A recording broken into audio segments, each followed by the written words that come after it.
Perombakan manajemen, cara Heru bersih-bersih warisan Anies di Pemprov DKI Jakarta.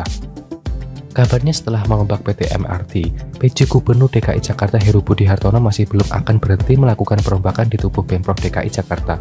Dengan sasaran selanjutnya adalah perombakan di jarakan direksi PT Transjakarta. Heru pun sudah memanggil Kepala Dinas Perhubungan DKI Jakarta Syarif Liputo ke Balai Kota DKI Jakarta. Lalu membahas soal maraknya kecelakaan bus Transjakarta belakangan ini, di mana SL perlu segera ketemu Direktur Utama Transjakarta Yana Aditya Agana membahas soal itu. Seru juga nih, apalagi beredar di media sosial Instagram karangan juga berisi seruan hati dari para pegawai Jakpro ex anak buah Anies yang merasa tidak nyaman selama dipimpin Anies, tapi buru-buru sekarang berani bersuara. Mungkin karena takut dipecat, bisa karena takut gara-gara diintimidasi, atau penyebab lain yang cenderung negatif.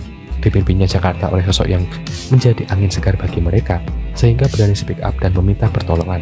Mumpung ada orang baik memimpin Jakarta, kenapa nggak dimanfaatkan? Sebenarnya pergantian pemimpin yang berlanjut dengan perombakan manajemen dan mengganti anak buah yang nggak becus adalah hal yang biasa dalam suatu struktur perusahaan, lembaga, atau dalam urusan politik bisa berubah kelembagaan di bawah wewenang kepala daerah. Buat yang diberhentikan tentu saja ada alasan yang menyertai, mulai dari yang logis, absurd, hingga yang tak masuk akal. Pemimpin yang buruk biasanya merombak jajaran di bawah kewenangannya karena faktor like and dislike yang bisa sangat subjektif, seperti yang kerap terjadi jika pergantian pemimpin beraroma balas dendam.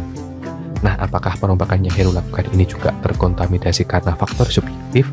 Karena Heru notabene mungkin dianggap sebagai orangnya Jokowi yang diutus banget mengulik dan menganggap bobroknya tata kelola pemerintahan DKI Jakarta di bawah ketiak Anies Baswedan. Gak bisa begitu juga arah kesimpulannya. Meski fakta sejauh ini sejak Heru bekerja sebagai PJ Gubernur, semakin terlihat bahwa si mantan tidak becus kerja. Ini termasuk menepati orang-orang secara tepat karena diduga hanya berdasarkan balas budi, memuluskan niat tertentu, atau supaya bisa aman dari intipan penegak hukum sekalipun terindikasi ada aturan yang dilanggar. Namun yang jelas, agaknya masih terlalu dini menyimpulkan bahwa ketindakan Heru merampok struktural manajerial apapun yang masih di bawah wewenangnya dilakukan berdasarkan profesionalisme, karena Heru diutus menggantikan peran Anies Baswedan dengan target tertentu.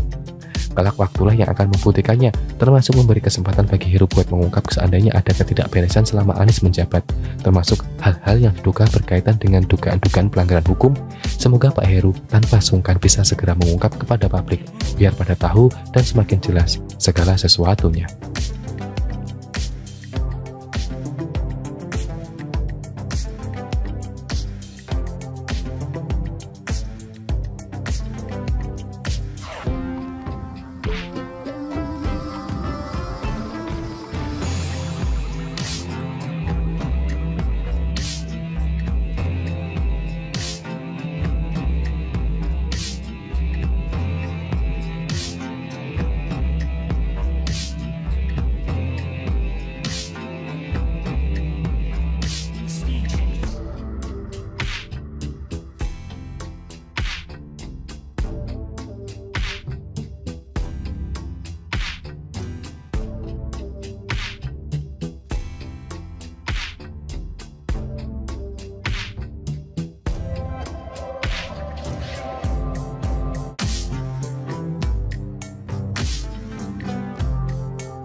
Perombakan manajemen, cara Heru bersih-bersih warisan Anies di Pemprov DKI Jakarta.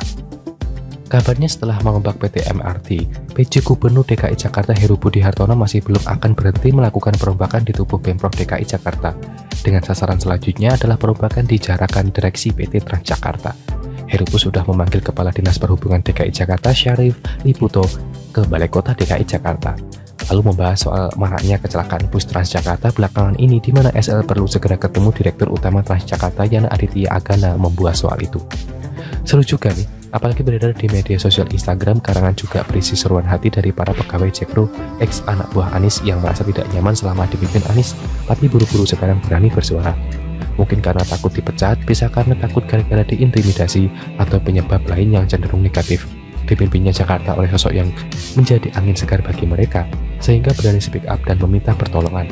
Mumpung ada orang baik memimpin Jakarta, kenapa nggak dimanfaatkan? Sebenarnya pergantian pemimpin yang berlanjut dengan perombakan manajemen dan mengganti anak buah yang nggak becus adalah hal yang biasa dalam suatu struktur perusahaan, lembaga, atau dalam urusan politik bisa berubah kelembagaan di bawah wewenang kepala daerah. Buat yang diperhatikan tentu saja ada alasan yang menyertai, mulai dari yang logis, absurd, hingga yang tak masuk akal. Pemimpin yang buruk biasanya merombak jajaran di bawah kewenangannya karena faktor like and dislike yang bisa sangat subjektif seperti yang kerap terjadi jika pergantian pemimpin beraroma balas dendam. Nah, apakah perombakan yang Heru lakukan ini juga terkontaminasi karena faktor subjektif? Karena Heru notabene mungkin dianggap sebagai orangnya Jokowi yang diutus banget mengulik dan menganggap bobroknya tata kelola pemerintahan DKI Jakarta di bawah ketiak Anies Baswedan. Gak bisa begitu juga arah kesimpulannya. Meski fakta sejauh ini sejak Heru bekerja sebagai PJ Gubernur, semakin terlihat bahwa si mantan tidak becus kerja.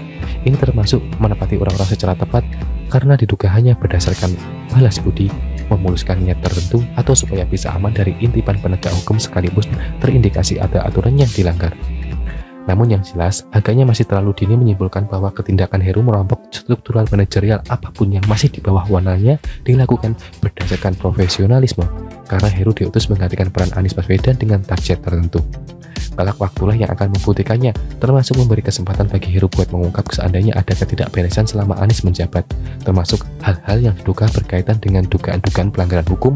Semoga Pak Heru tanpa sungkan bisa segera mengungkap kepada publik, biar pada tahu dan semakin jelas segala sesuatunya.